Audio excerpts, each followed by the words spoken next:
მოგესალმებით ყველას, დღეს მოგიმზადებთ უგემრიელეს გორულ კატლეტებს. შეუდგეთ საქმეს ძალიან მარტივი რეცეპტი გელოდება წინ. პირველ რიგში გავატაროთ ხორცაკებ მანქანაში ხორცი. ამ ეტაპზე ვიყენებ ღორის და საქონლის ხორცს. გავატაროთ საშუალო საკებზე. შემდგომში გავატაროთ ასევე ხახვიც. ფარში კარგად გადავურიოთ ხელის დახმარებით.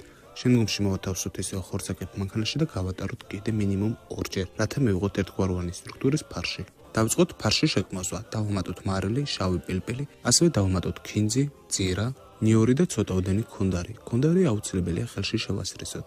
დავუმატოთ ასევე კვერცხი და ყველაფერი კარგად გადავურიოთ.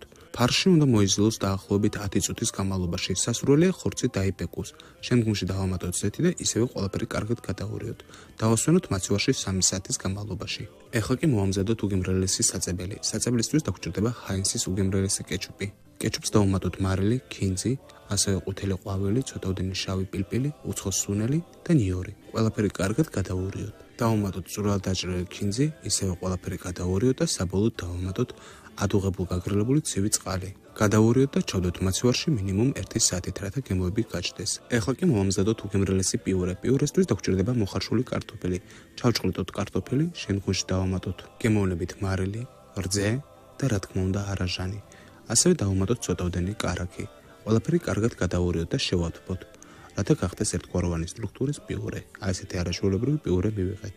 3 საათის შემდგომ ფარშმა კარგად დაისვენა. დროა კატლეტების მომზადებას დავიწყოთ. ფარში ხელის დახმარებით მოვაგუნდაოთ. ავწონოთ 150 გრამიანი გუნდები. პატარა ფარშის გუნდები მოვაგუნდაოთ ისევე ხელის დახმარებით, შემდგომში მოვათავსოთ ფხულში და ისევე ფხულში მოვაგუნდაოთ. მივცეთ ლამაზი ფორმა ხელის დახმარებით. შემდგომში მოვათავსოთ ლანგარზე და დროებით გადავდოთ. ეხლა კი მნიშვნელოვანი ფაქტი უნდა გავითვალისწინოთ. ტაფა აუცილებელია კარგად გავაცხელოთ. მოვათავსოთ უხვად ზეთი და შემდგომში კარგად გაცხელებულ ზეთში მოვათავსოთ კატლეტები. შევწვათ ჯერ ერთ მხარეს, როგორც კი კარგად დაებრაძება, მოვაბრუნოთ და მეორე მხრიდანაც დავბრაძოთ. როდესაც მეორე მხარეს მოვაბრუნებთ, აუცილებელია თავსახური დავაფაროთ, რათა მომზადებისას დარჩეს ძალიან ნოტიო კატლეტები. აი ესეთი არაჩვეულებრივი კატლეტები გამოგვივიდა. ეხლა კი დროა დავიწყოთ სერვირება. პიურე და გორული კატლეტი მოვათავსოთ ერთ თეფშზე, соуსი კიდე მოვათავსოთ გვერდზე. აუცილებლად ცადეთ, არ ენანებთ, ნამდვილად გემრიელია.